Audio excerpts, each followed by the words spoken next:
안녕하세요. 빅머니의 권미란입니다. 미국과 중국의 관세 전쟁 1차전의 결과, 지난해 4분기 글로벌 전체 금융시장의 결과는 예외 없이 참혹했습니다. 지난해는 세계 투자 역사 118년 내에 최악의 재테크 한 해였는데요.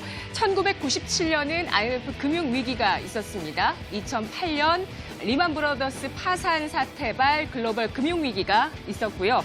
그리고 2018년 다음 보시죠. 미중 무역 분쟁이 있었습니다. 또 한 번의 위기가 현실화된 건 아니지만 지난 금융위기 이후에 10년 주기였던 2018년에는 미중 무역 분쟁이 나오게 되면서 투자의 쓴맛을 봤었던 한 해였습니다. 미국과 중국의 대립 끝에 만에 하나 위기가 올 것인지 그 위기의 전조 현상은 없는 것인지 잘 주의를 기울이면서 살펴보셔야 되겠는데요.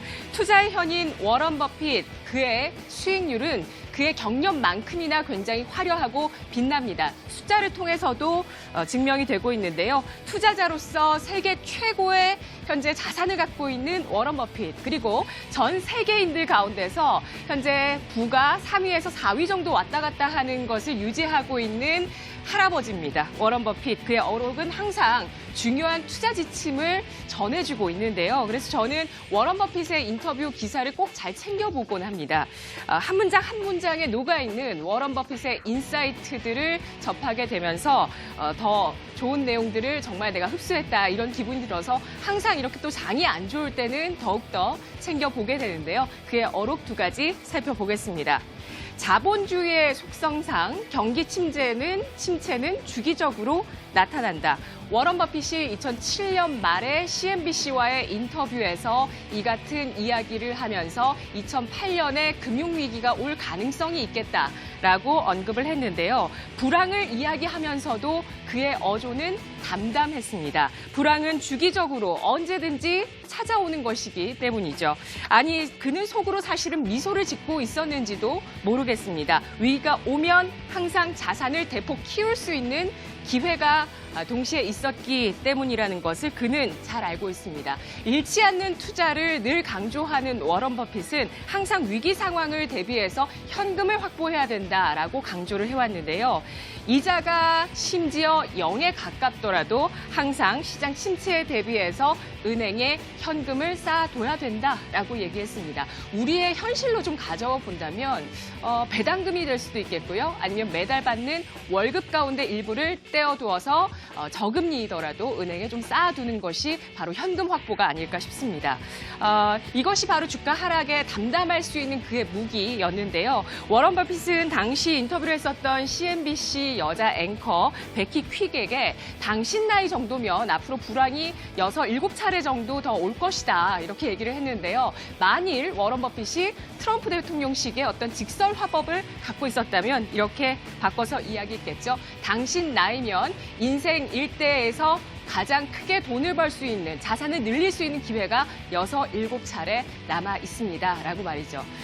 다음 이야기 보겠습니다. 한마디 더 보죠. 과거에도 그랬듯이 앞으로도 우리는 불황을 이겨낼 수 있다라고 워런 버핏이 이야기했습니다. 2007년 8월인데요. 이때 당시에 미국 내에 고용지표가 악화되고 또 경제에 대한 우려감들 나왔습니다. 경기가 곤두박질 치기 시작했는데요. 2008년에 불황이 올 가능성을 열어두면서도 그는 낙관론을 잃지 않았습니다. 위기가 올지라도 불황을 이겨내는 것이 그 다음 수순이라는 것을 그는 잘 알고 있기 때문인데요. 워런 버핏은 대공황, 세계대전 2차례, 그리고 냉전 시대에 원자 폭탄이 터졌던 그러한 시기에도 늘 투자를 지속했습니다. 미국이 그 기간 동안도 정말 잘 버텨오지 않았느냐라고 반문을 했는데요. 버핏은 1974년이 자신이 투자를 가장 잘했던 시기라고 뽑았습니다. 당시는 오일 쇼크, 스태그플레이션 등으로 비관론이 굉장히 득세했었던 시기였고요. 버핏은 주식 세일 기간, 그 기간 1974년을 높이지 않았습니다. 또 보지 않아도 한 차례 자산을 확대하는 큰 계기를 그는 놓치지 않고 붙잡았겠죠. 주식시장에는 양면성이 있습니다. 최악의 시기가 최고의 기회가 되기도 하고 누구나 정말 최고라고 말하는 주식을 덥석 샀다가는 고점에 물리는 경우도 허다합니다.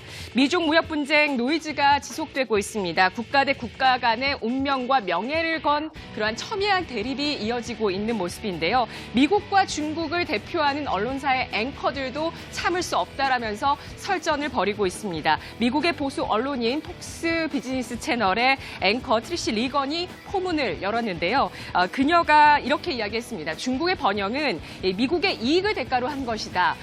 중국에서 지금 지식재산권을 훔쳐가면서 미국이 매년 6천억 달러 규모의 손실을 내고 있다라고 이야기했습니다. 이에 대해서 CGTN의 류신 앵커가 이렇게 이야기하는데요. 리건이 인용한 통계가 잘못됐다. 그리고 그녀의 논평은 너무나 감정적이다. 이렇게 이야기했습니다. 이 6천억 달러라는 규모가 중국만을 대상으로 한 미국의 손실 규모가 아니라 전 세계 지적 재산권을 대상으로 한 그러한 손실이다라고 얘기를 했는데요. 논쟁 끝에 리건이 먼저 제안을 하게 됩니다.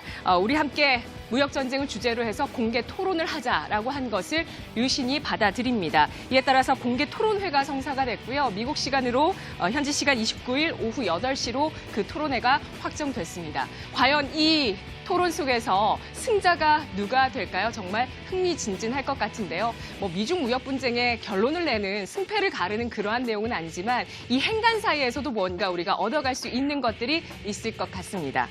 자, 경기 우려가 계속되고 있습니다. 경제 지표가 둔화될 것이라는 의견, 이것뿐만 아니라 위기가 도래할 조짐이 있는지에 대한 여러 가지 얘기들 나오고 있는데요. 27일 블룸버그 통신과 중국의 여러 언론들을 통해서 나온 소식입니다. 중국 은행보험감독위원회가 바오샹 은행, 중국 은행을 인수해서 유동성을 공급하는 구제 금융을 시행했다라는 뉴스가 나왔습니다. 내년 5월 23일까지 1년 동안 관리를 하겠다, 경영하겠다라는 것인데요.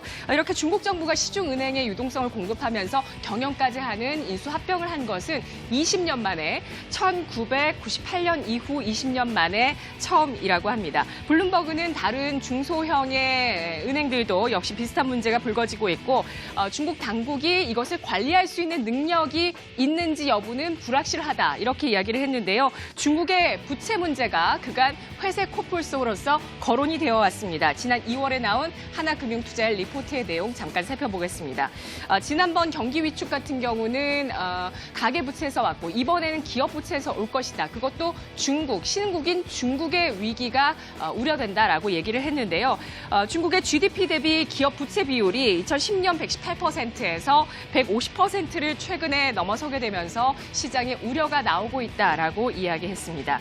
이달 20일 파월 연준 의장이 이런 이야기를 했습니다. 제롬 파월 연준 의장이 기업 부채에 대해서 거론을 했는데요. 미국의 기업 부채가 미국 기업들과 투자자들에게 잠시 멈춰서 생각해 볼 이유를 주는 수준까지 도달했다. 단 리스크의 현재 강도는 중립, 중간 정도, 저 낮은 것보단 중간 정도의 리스크 강도이다라고 이야기를 했는데요. 현재 미국 경제 성장이 나오고 있고 또 이자 비용이 낮게 유지가 되고 있고 또 금융 시스템에서 이러한 손실들을 좀 흡수할 수 있는 시스템적인 부분들이 건전하기 때문에 부실 사태를 우려할 수준은 아니다라고 얘기를 했는데요. 미중 무역 분쟁으로 또 신경이 쓰이고 있는 위기의 전조, 미국보다는 중국이 조금 위험해 보인다라는 얘기들 나오고 있습니다. 회색 코뿔소와 현금에 대한 이야기 오늘 해봤습니다. 자, 오늘 장 좀 떨어지고 있는데 마음이 많이 두근거리신다면 여러분의 투자 레벨은 좀 중립 아래이지 않을까 싶습니다. 좀 더 감정을 배제하고 시장 상황 함께 살펴보시죠. 김도원 아나운서입니다.